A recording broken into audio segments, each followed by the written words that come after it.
Conservation. And it is being recorded. That's part of the California Conservation Genomics Project, or CCGP. And we've organized this 1 hour meeting, and it will be just 1 hour, to basically go over the protocol which I sent out to all of the currently funded PIs. There are a couple of co-PIs or who are real PIs who were not included on the list. Hopefully you've got that protocol. If you don't, or if anyone else needs it, contact me. I'm Brad Schaefer, and I can send it along to you. But this is all about, just as to be very specific, this meeting is just about our reference genomes. So these are the high quality genomes that require really high molecular weight DNA.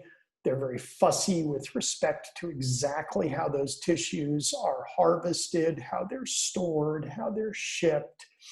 And for a lot of organisms to do this, especially if we're also going to have an RNA-seq component to it, which helps a lot with annotation of that genome, you have to kill the organism to make this happen. You got to harvest different tissues, and we only want that to happen once, if at all. And so we really want to be careful that we get this right. These are expensive genomes that we're producing that are not a part of your budget.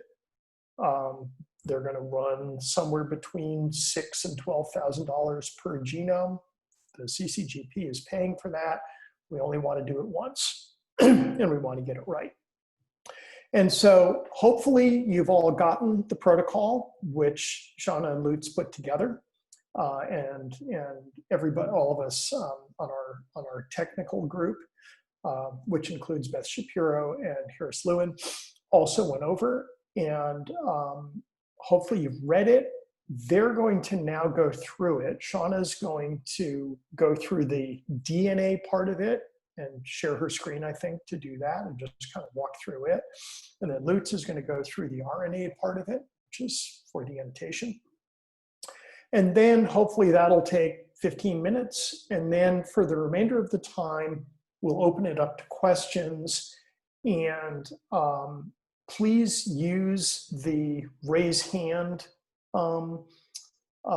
function, which at this point, I'm assuming everybody knows how to do. You know, if you click on participants at the bottom of your screen, which now shows 75 participants, you'll get the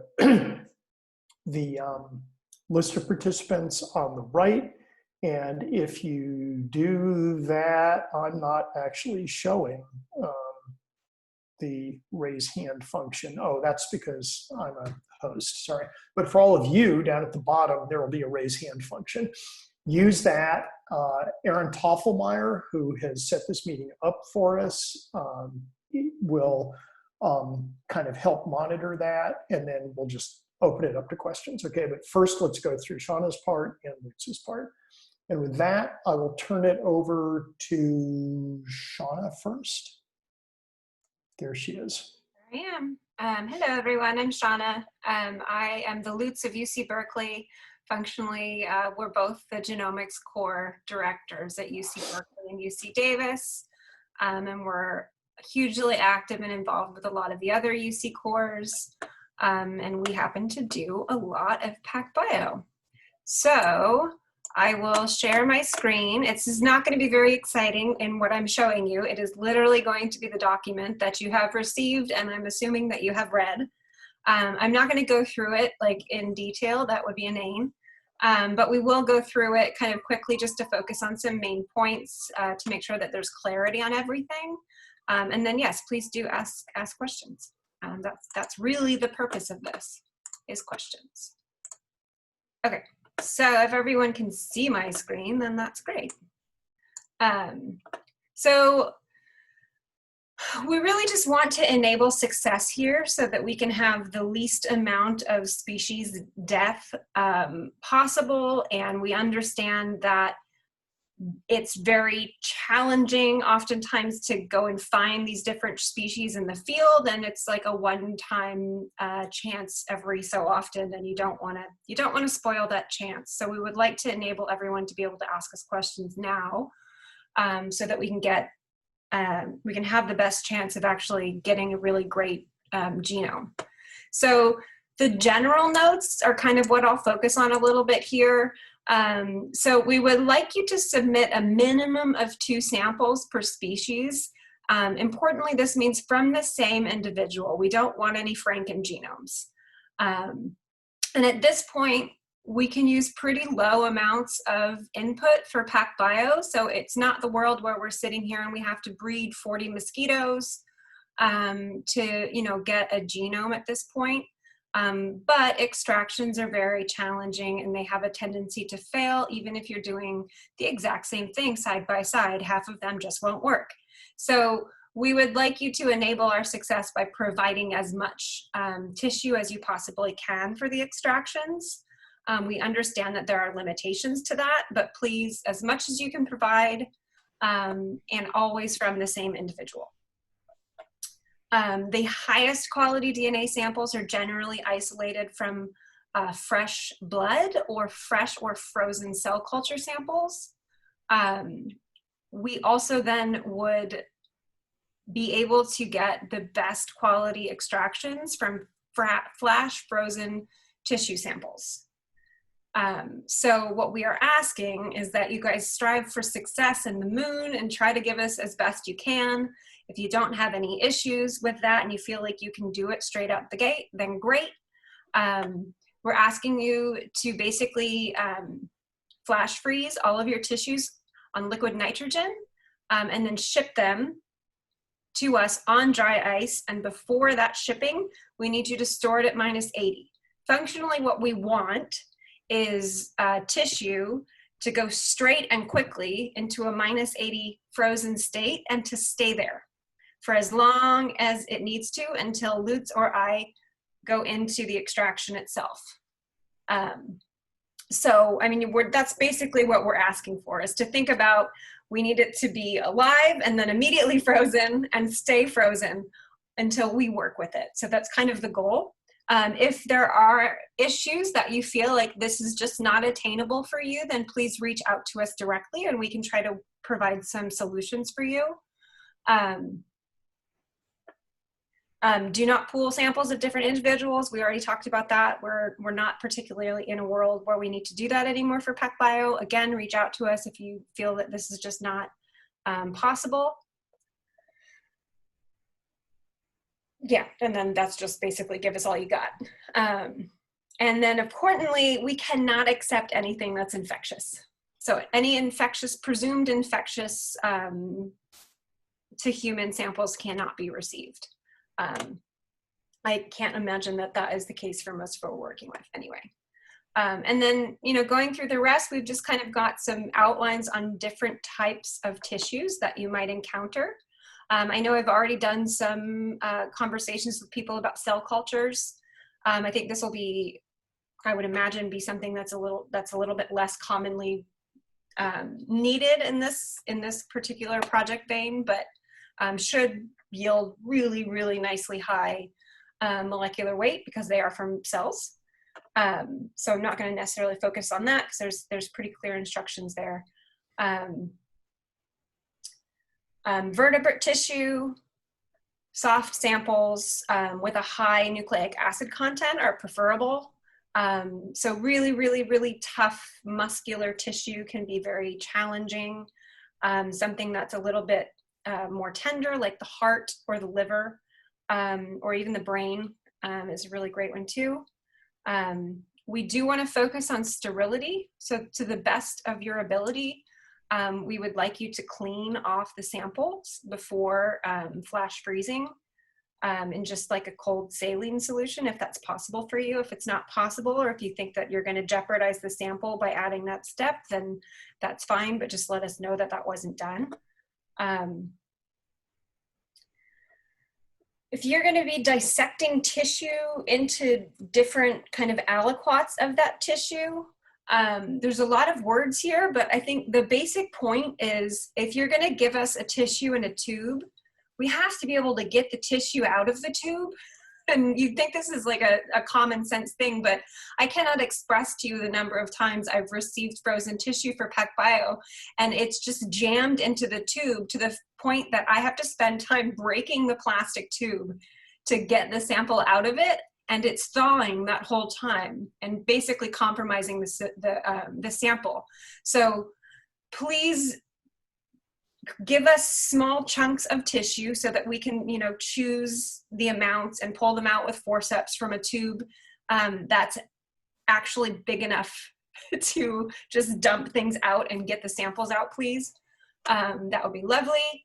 I personally never measure anything, but if you guys are going to be in a space where you can do that, we would like at least 1 gram of soft tissue per sample or per aliquot if that's possible. When you're working with small animals, so I mean, we just kind of said smaller than a penny, we'd like you to provide the entire organism. So, you know, look, for example, a single mosquito larva. We would want 1 single mosquito larva frozen in a tube. Don't try to dissect things that are tiny like that, or other types of insects as well. And again, if any of these things sound like you can't accomplish them, please reach out. Blood, there's lots and lots of different suggestions here for the different types of organism that you might be working with. So I would just say follow these guidelines and reach out to us if you're concerned about how to do that. Insects and other small animals, we just basically spoke about sending the whole organism. But since we are receiving the whole organism, we have to consider the contents of the gut. So it is best not to feed these organisms for an appropriate time span before collection. I normally say like 1 to 2 days, just not long enough to actually kill them. I would say that sometimes starving plants of light, or sometimes starving animals, does create a biological response that affects biology. In terms of extracting DNA, this shouldn't be an issue for organisms, but I would say reach out to us on the plant issue, because I have had people put plants in the dark for a few days before sending it, and that resulted in some biological process that those samples became very, very, very hard to do extractions from. So animals should be starved. If you are working with insects, the younger the better. Once they kind of have any hard exoskeleton, it is extremely challenging to get a high molecular weight extraction, and we will often have to remove the shell from these insects. So using pupa or larva tend to be a better option for insects if you can do that.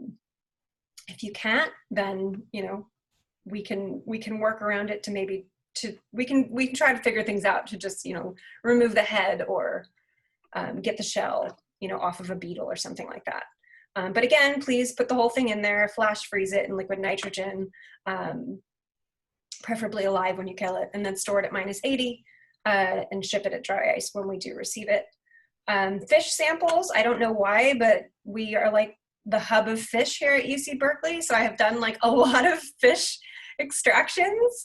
Fish blood is magical. It's really great for some high molecular weight extractions. Also, the heart and the gills are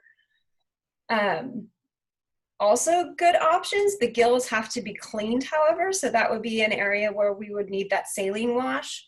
I have also had a lot of success with fin clips. So if it's a situation like a sturgeon where we can't sacrifice the animal, fin clips actually work really, really well. You're not going to get like the most amazing high molecular weight DNA you've ever seen in your life, but it is intact enough to get some very great PacBio results from that.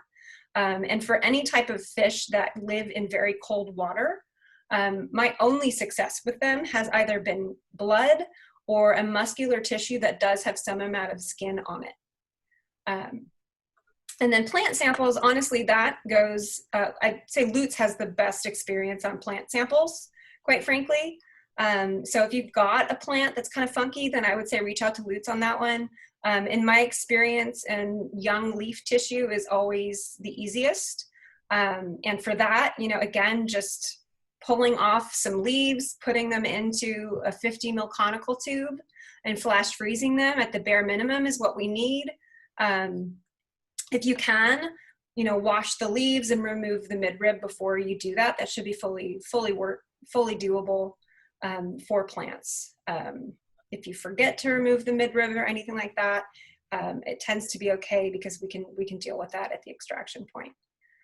So on that note, we're going to just move it right over to Lutz to talk about RNA isolation, and then we'll open it up for questions. Do you want to share your screen, Lutz, or stick with mine? Yes. It's basically the same. Okay, fantastic.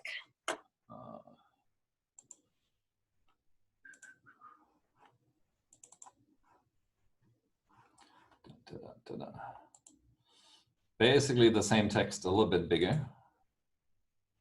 In principle, more or less everything what Shanna said for DNA does apply for the RNA samples too.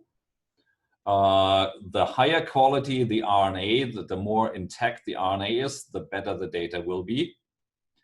The one thing which is really different between the collection of samples for DNA and RNA is that for RNA, it does really not have to be samples from the same individual. Would be great if they are from the same individual from which we're collecting samples for the DNA, but it does not have to be. And also the goal of the RNA sequencing is to collect reads from the most diverse set of transcripts that we can get. So we want, in the ideal case, we want to see all genes of the individual transcribed in one of these samples. That will not be possible, but you know, that would be the goal. So in this case, instead of going with one sample that gives us the best DNA or RNA quality, it would be best to collect multiple sample types, at least 5-6 different ones. And there are suggestions in the outline to get a chance to actually see the majority of the genes transcribed in the sample.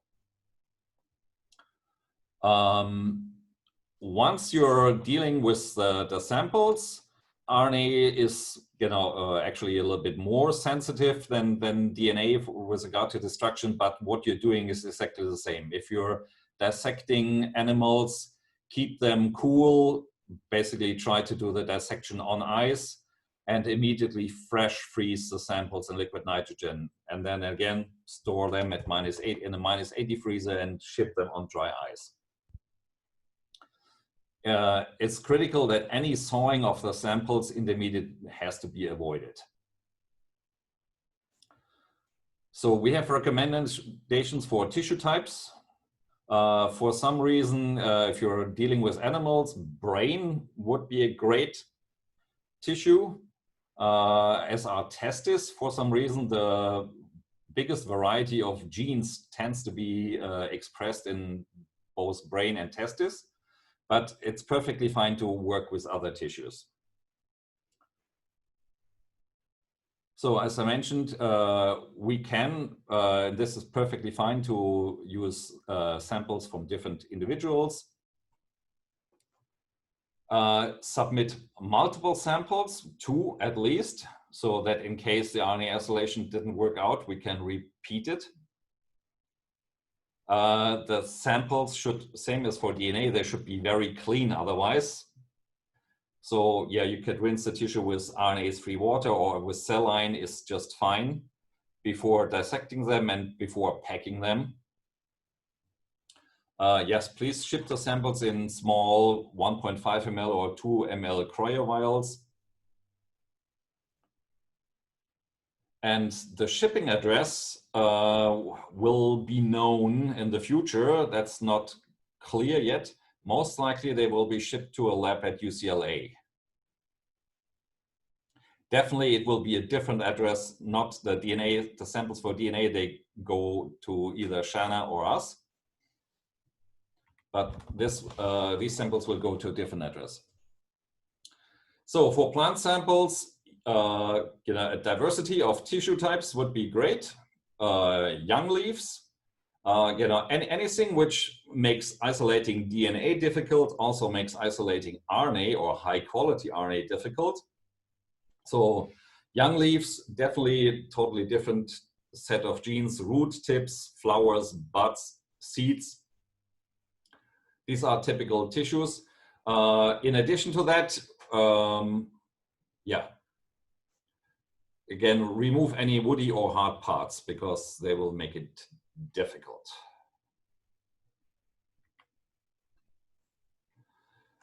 For insects and other small animals, same thing. It's great if we can avoid contamination. So they don't need to be starved to death, the animals, but if they're hungry, that's definitely better. Flash freeze the entire animals and submit different life stages if possible.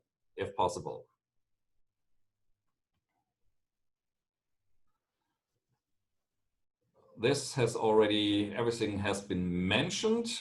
Yeah, 100 milligram pieces would be great. Collect multiple tissues, and what I mentioned, if you have able to collect the same tissues even at different life stages, from a very young animal to the old animal, that might be adding additional diversity in the gene expression. That's it. Okay. Thank you both very much. That was great. And so at this point, we just want to say, if you have a question, please use the hand raising tool if you can. And I guess, how does it work, Aaron? Do you call on the people, or do Shauna or Lutz call on the people? I'm happy to call on people. Perhaps you could call on Okay. people. Let us start with Paul Barber as our guinea pig. Yes. Great. Yeah, so we're doing things with some marine inverts that have very broad geographic ranges. For the RNA, we might be able to get larval stages from researchers that are working outside of California. Do you see any issues? I mean, it's the same species. I wouldn't imagine it would make a difference, but like, does it matter where the larvae comes from if it's positively from that species? I don't see any problem. That would be a question for Brett. Yeah, I mean, I think I think we don't know, right? I mean, does a I don't know what, an abalone from California and the same abalone from Chile express different genes that are so totally different that they're not going to help with the annotation on the genome? Probably not. So I would say, if you can get that, go ahead and do it.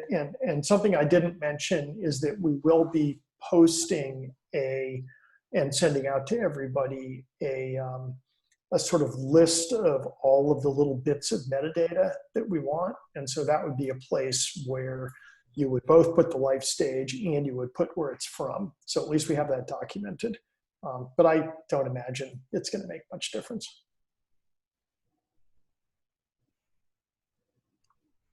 Okay, let's see. Why don't we go to Brent Mischler? Yep, thank you. Hi, this is Brent. I just wanted to ask, I think it's for Lutz, just to be sure that I'm clear. When we send you all these RNA samples, are they going to be pooled to be sequenced, or will they be kept separate so we can get some functional information out of it? Like, we'd actually like to know the difference between genes expressed at different stages and so forth. So what will happen with the samples? You should definitely note this, and so by default, they will be the libraries that will be prepared for them will be kept separate to a certain degree. 100 samples or so, the library prep cost would be getting really high at this point. So that's a little bit of budgetary decision.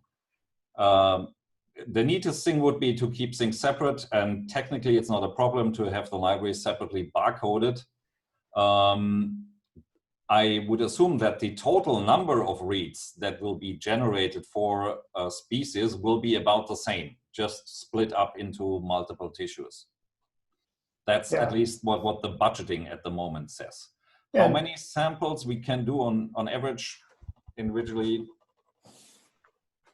Yeah, I mean, I think so Brent and everybody else, as Lutz alluded to, on the RNA side, the pricing that we have is there's a certain amount for, kind of the species, and then it's depending on whether we're getting our discounts or not, it's somewhere between $100 and several $100 per extra tissue.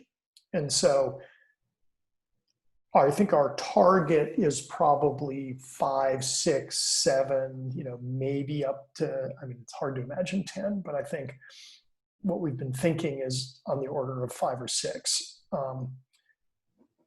I think, as Lutz said, if you get more, take them, keep them separate, keep them annotated. That doesn't cost anything. Send them in. If we have the money and it's important to you, we can do it. And if we don't, we'll pull some of those, I guess. Okay, thanks. That's clear. Why don't we go to Megan Supple? Yeah, my question is for the reference genome sample. So we're going to have access to euthanized animals. So we will be able to get fresh tissue, very fresh tissue and fresh blood. Which is preferable?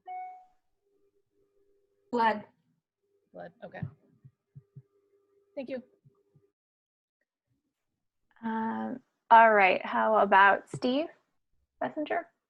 Yes, thanks. I have 2 questions. First is, we're dealing with a small species of bird that's endangered, so 300 microliters might be all we could get for an individual without going through a huge permit hoop to sacrifice them.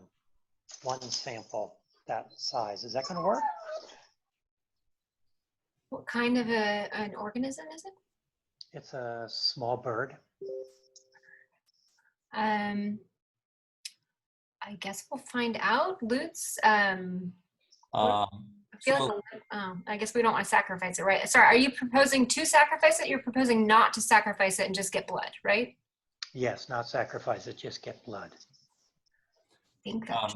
So for PacBio sequencing, there are different protocols. They go from standard protocols, which would be the preferred protocol, to low input protocols, to even ultra low input protocols. So from 300 microliters of blood, you can definitely get enough DNA for the low input protocol. We can't be sure about the standard protocol.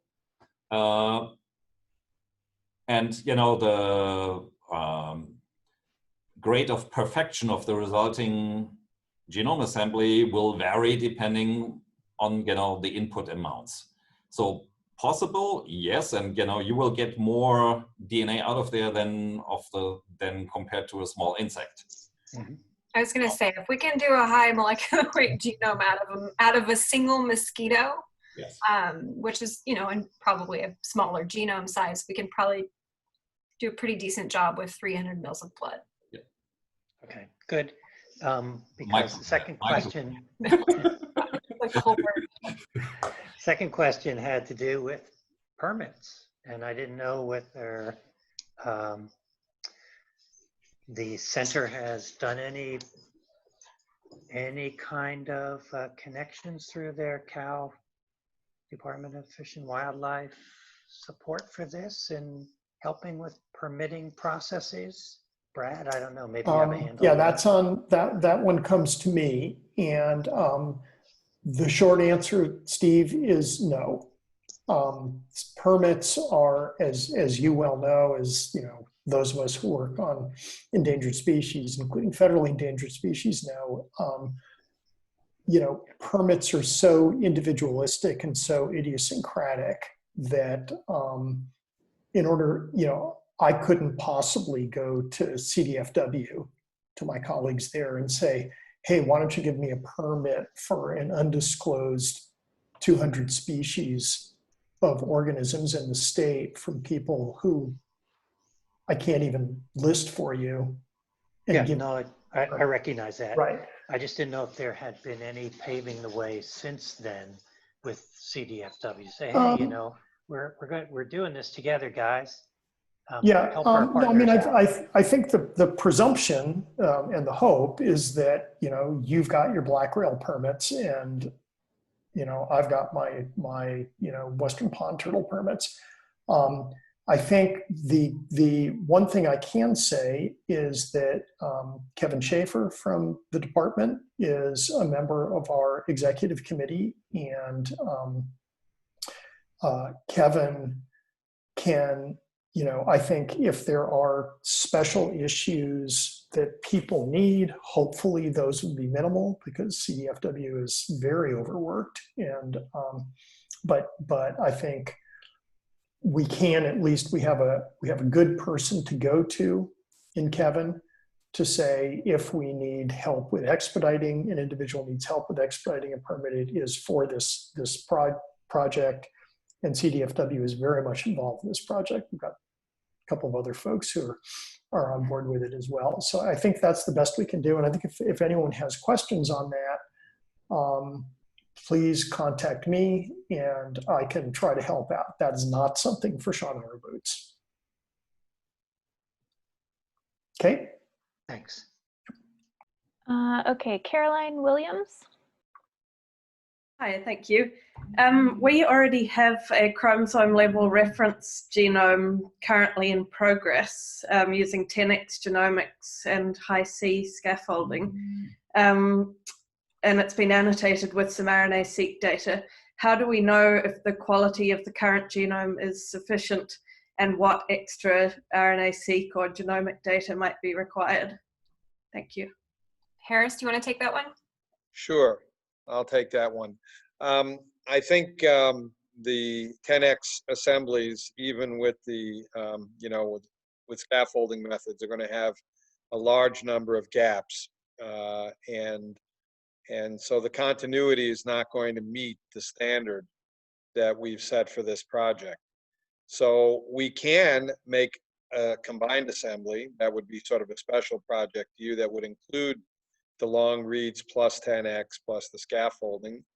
The 10x may, depending on the organism, it may or may not improve your assembly. It may make it worse because 10x can introduce lots of mistakes at various steps. So the short answer is that we would want to still do the long reads. And can I just weigh in on this a little bit? Not weigh in, but just ask another question, because as I said at the beginning, these genomes are expensive. They're a pain in the neck to collect the tissues. They're a lot of work. So if there is a really good genome, this may not be an example of that, Caroline, but if there are others, and several people have mentioned this, where you think you have a genome that's good enough, we would certainly like to vet that, just to be able to say yes, no, maybe, and Harris, is that something that you could give a hand with?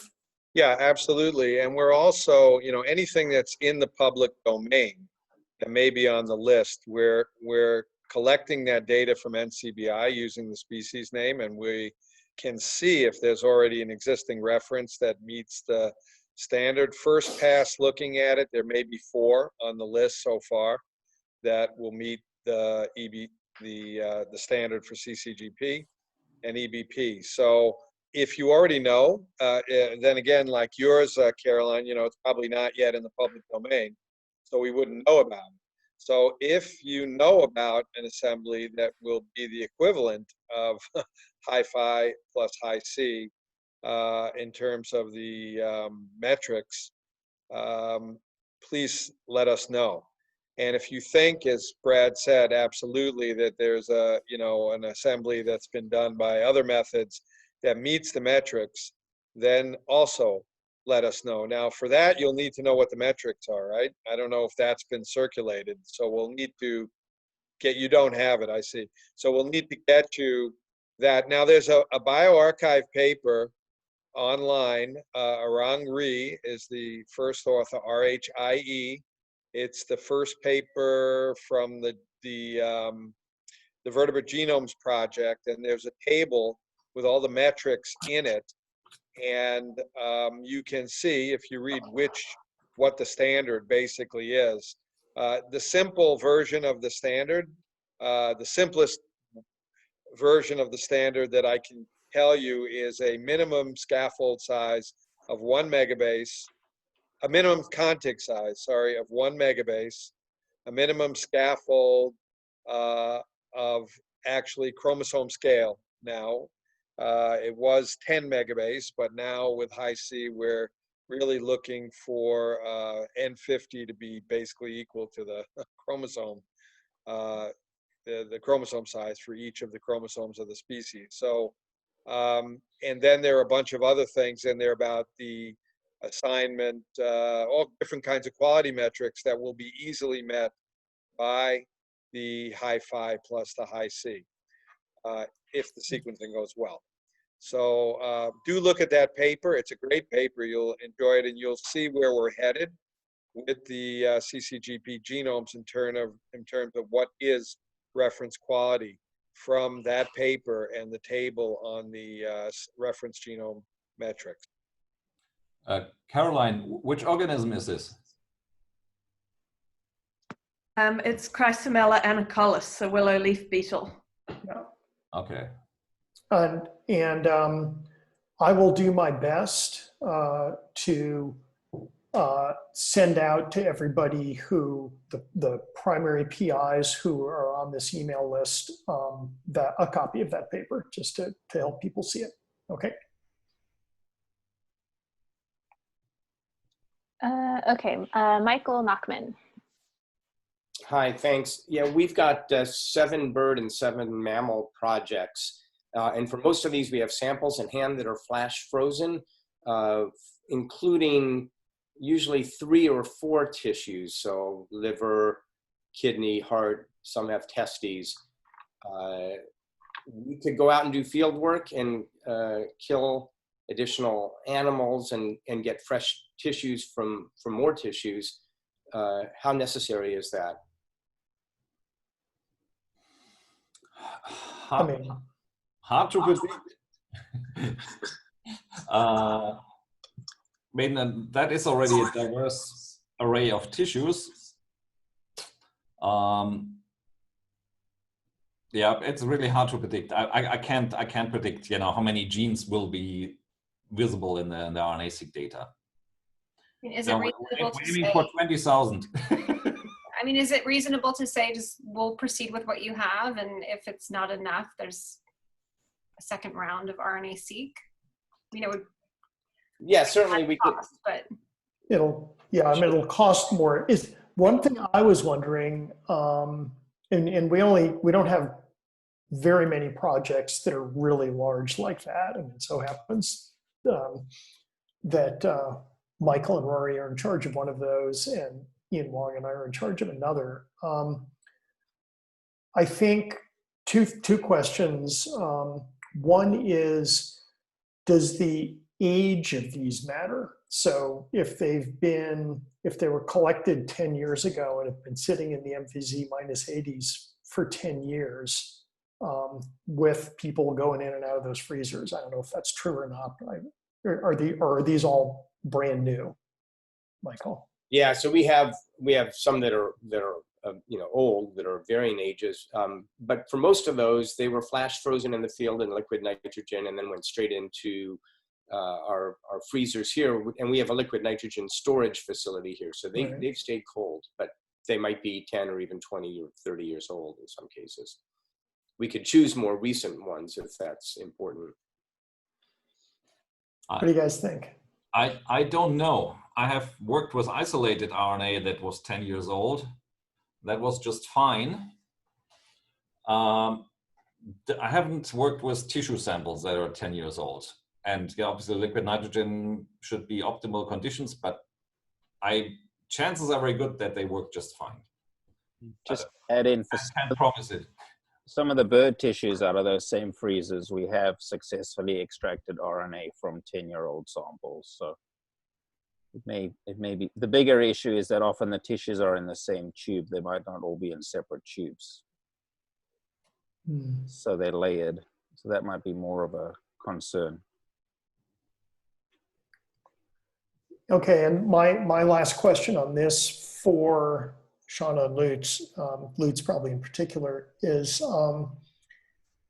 there any kind of a sort of cheap and easy pre-screening that could be done and that wouldn't run up the bills and would allow you quickly and cheaply to say back to Michael and Rory or whoever, this is no good, get a new one? For RNA, yes. Basically, the isolated RNA will be run through a bioanalyzer or equivalent system, and this will give us quality scores that are reliable. These are the so-called RIN scores, and they basically measure the integrity of the ribosomal RNAs in the sample, and they should be reliable. Okay, so perhaps the answer is Michael and Rory and anyone else who has that situation. If it truly was flash frozen in the field, so someone was really doing it with this in mind, and perhaps if those tissues are all together, then if you don't care, maybe this would be one way to look at it. If you don't care that it's just a single combined extraction, because getting them apart is going to be a pain in the neck, then send it and try. Does that sound reasonable, Lutz? Yep. Okay. Thanks. Yeah, that's helpful. Okay, Elizabeth Doloff.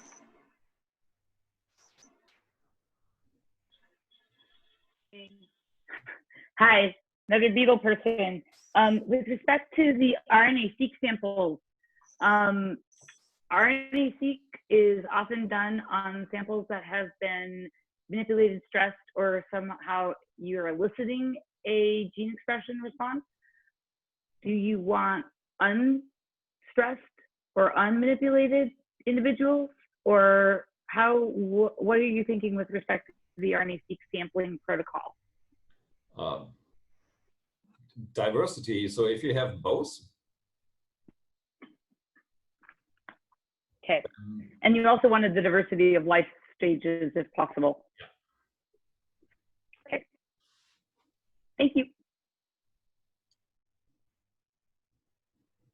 I have a quick RNA, oh, sorry, Dan, just a sec. I have a real quick RNA question, which was that, Lutz, you said avoid woody, hard tissues. You also said seeds. And a lot of seeds are kind of woody and hard, and yet that's a very unique, different kind of tissue. Any guidance on that? So the problem with plant samples in general are the phytochemicals that are in there. And there are a lot of tissues which are just chock full of phytochemicals and phenolic compounds and so on that will impact the RNA quality. And usually woody tissues are among them that are absolutely horrible. And in addition to them, they also contain a lot of dead cells then already. I don't have a lot of experience, but for seeds, if you are able to remove the outer shell and so on, it actually usually produces, at least the sample that I've seen so far, really good high quality RNA. Okay, all right, well. And seeds are usually, at least the inner parts, are usually not full of phytochemicals. At least it seems so, I'm not a plant person. You and me both. Okay, thank you. Okay, Daniel Potter. Yeah, thanks. If we're doing, in our case, 3 very closely related species, can we just do the one reference genome, or do you want us to submit one for each of them? And I'll take that. And thank you, Dan. I should have mentioned that. No, the way we're thinking about this is a reference genome per project. So people like you, Dan, me, lots of other people, we might have 3, 4, 5 species within one project.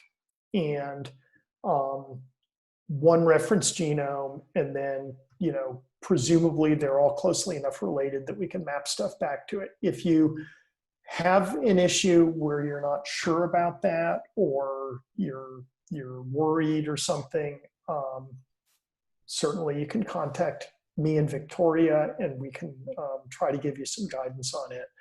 But that should be fine. One of the things that we discussed amongst our technical group is to say, if they're all congeners, if they're all the same genus, it should be fine. Okay, which I think is a good rule of thumb. Absolutely.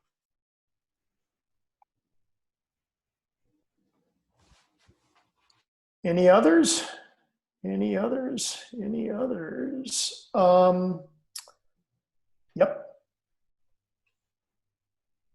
Oh yeah, go ahead, Jason. What happens after we get these data? What's the procedure in terms of? Can't hear you. Oh, really? Oh. Got some static. Still not hearing. Sorry. There Okay, there we go. Okay. too many microphones. What happens after we get what is the procedure for after we get the data in terms of? I mean, obviously, the team will take care of depositing raw data where it needs to go, but you know, access to those genomes, annotation pipeline, kind of responsibilities that you might expect from the researchers versus what is the team going to deliver from the reference builders? So again, this is a great question, and all of you who you've all been funded, and so you all know that we had a hope and a dream, which has become slightly derailed, to have an in-person all-hands meeting that in June, meaning in the next 12 days, to go over a whole bunch of these different issues. Now, and this is a good opportunity for me to say, you'll be getting probably early next week, maybe tomorrow, I'm not sure, sort of some calendaring stuff. What we want to do is have a meeting which will be virtual, obviously. It will be, we hope, 8 hours, but what we're going to do is split it over 4 days. And so we're going to have, you know, roughly 1.5 hours to 2 hours per day. And it'll be the last part of June and the first couple of weeks of July.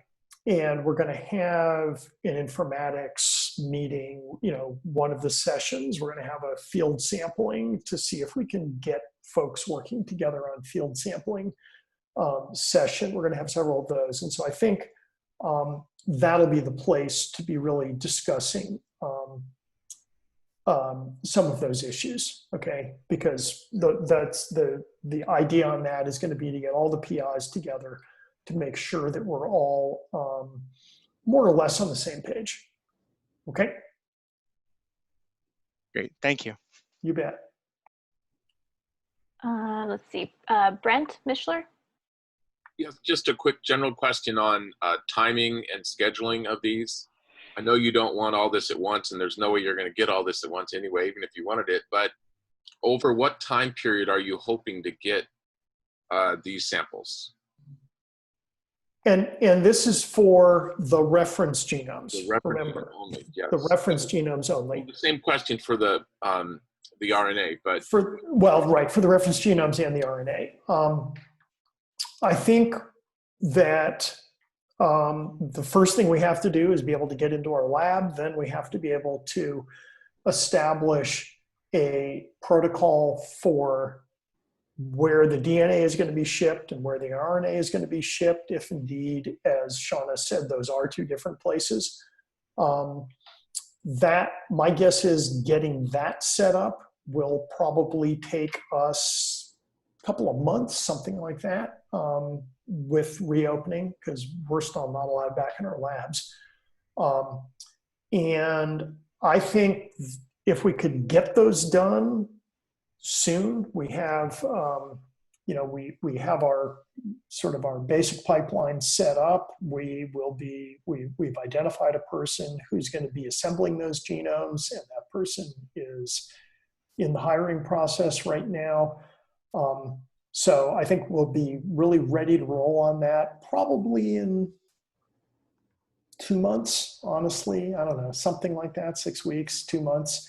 And then we just hope they come in.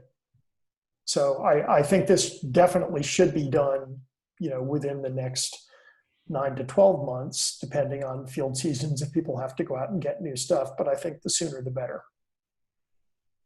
Okay, I'm just, we're going to have to culture our little plants. And there'll be other people like that won't be able to deliver instantly because it's going to take months to build up. Yeah, but according to the informatics crew who knows about this stuff, a really good person can sort of do all the informatics and assembly at a rate of maybe 1 a week.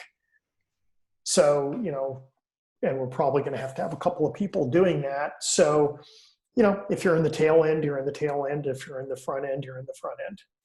Maybe Michael can ship his stuff, the minute we have an address to ship it to, and we can start on that and then just, work through as people get them. Okay, great.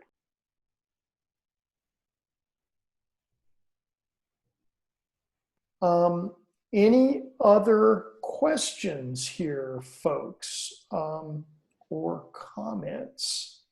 Got a couple of minutes left. Can I say something, Brad? You may. We had just kind of discussed this before the call, and I've had some people privately commenting me. So Lutz and I are going to have a standing office hour on Mondays from 2 to 3.